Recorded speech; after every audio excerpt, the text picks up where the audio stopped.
kahapon. Andrea?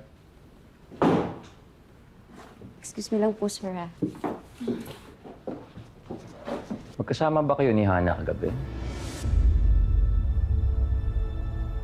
Po? Sa inyo ba siya natulog? Buti na lang may presence of mind ako. At nung tinanong ako ni Sir Victor, ang bilis ko nakapagsinungaling eh. Sana man lang, abisuhan mo ako para hindi ako nagkugulat.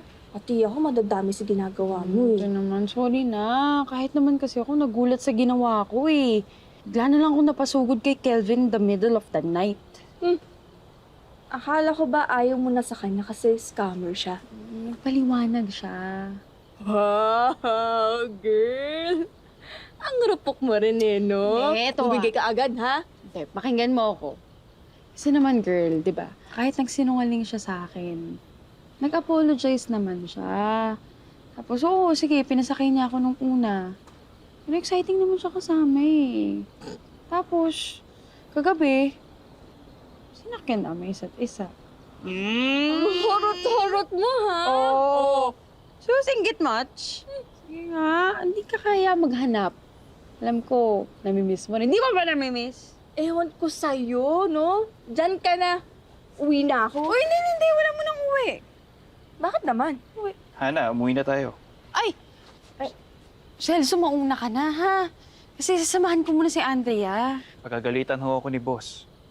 Ito naman. Kilala naman ni Daddy si Andrea eh. Sige na! Ano ka na? Wait. Kita mo to.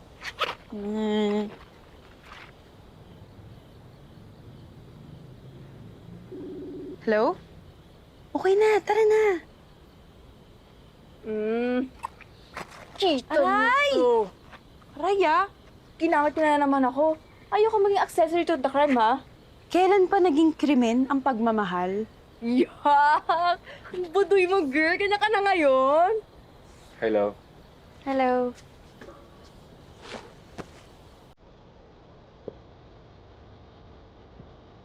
Ay, Kelvin, friend ko, si Andrea. Andrea, Kelvin. Boyfriend ni Hana. Boyfriend? Agad? Bakit? Ayaw mo ba? Gusto.